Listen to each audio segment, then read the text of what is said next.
तो जैसे कि हमने पढ़ा था कि कैसे नेपोलियन को हराया गया वाटरलू में, और जो कंट्री था वो था ब्रिटेन, ऑस्ट्रिया, प्रूसिया, रशिया। उसके बाद क्या हुआ? मतलब कोई तो चाहिए कि फ्रांस को चलाए। उसके बाद जो भी कंजर्वेटिव था, मतलब राजाओं के जो आदमी था, राजा के जो वंशज थे, वो चाह रहे थे कि मोनार्की वापस आ जाए।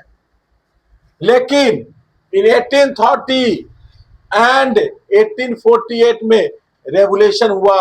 आदमी ने बोला कि मुझे मोनार्की नहीं चाहिए, क्योंकि बेटा जितने भी सिटीजन थे, नागरिक थे, वो सारे आदमी फ्रीडम का स्वाद चख चुके थे। ठीक है, next point. In 1830, the king of France was removed, King Charles X। अब बताया गया है 1830 में फ्रांस के जो राजा थे किंग चार्ल्स एक्स, उसको हटा दिया गया। वो भले ही मतलब राजा बन गए, लेकिन लोगों ने बोला कि भैया तुम हटो, क्योंकि उसको इक्वालिटी, फ्रीडम, राइट नहीं मिल रहा था। नेक्स्ट पॉइंट है, Belgium gain independence from Netherland in 1830। और जब बेल्जियम को पता चला कि वापस से राजा को हटा दिया गया है, वो चिंगारी बहुत बड़ा काम किया। उस समय में बेल्जियम जो था वो नीदरलैंड के साथ रहता था, नीदरलैंड के पार्ट था। उसने बोला मुझे नहीं रहना।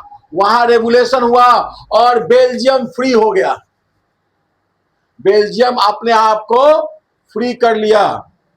और ये सब क्यों हो रहा था? फ्रांस की वजह से। लोग वहां के जागरूक हो गए थे, वहां पे फ्रीडम आ गया था, वहां पे इक्वालिटी था। इस वजह से वापस राजा आया तो कोई उसका बात नहीं माना। उसने बोला कि मुझे फ्रीडम चाहिए। Revolution of 1848। 1848 में क्या हुआ? 1848 में France, Germany, Italy, Austria, people demanded democracy and unity. अब क्या हुआ? जब बेल्जियम आजाद हो गया मोनार्की से, राजतंत्र से, उसके बाद ये जो कंट्री है, इसने बोला अगर बेल्जियम फ्री हो सकता है तो मैं भी फ्री हो सकता हूं।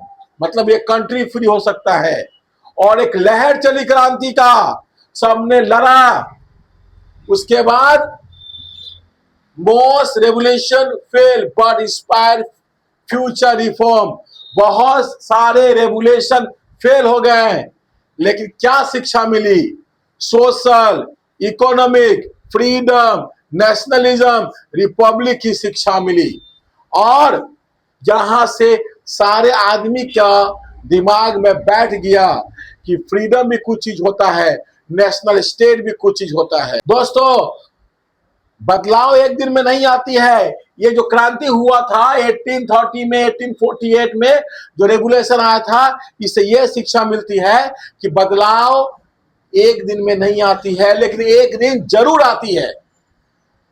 बदलाव के लिए मेहनत, धैर्य और लंबी मेहनत की आवश्यकता पड़ती है।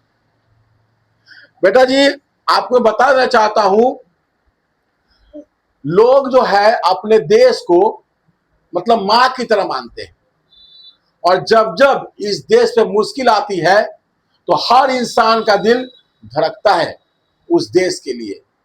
इस देश के लिए लोग पैसा, इस देश के लिए लोग सुख, इस देश के लिए लोग जान तक कुर्बान कर देते हैं। तो अभी मैं काम करता हूं, मैं थोड़ा हट जाता हूं, आप इसको एक बार नोट कर लो।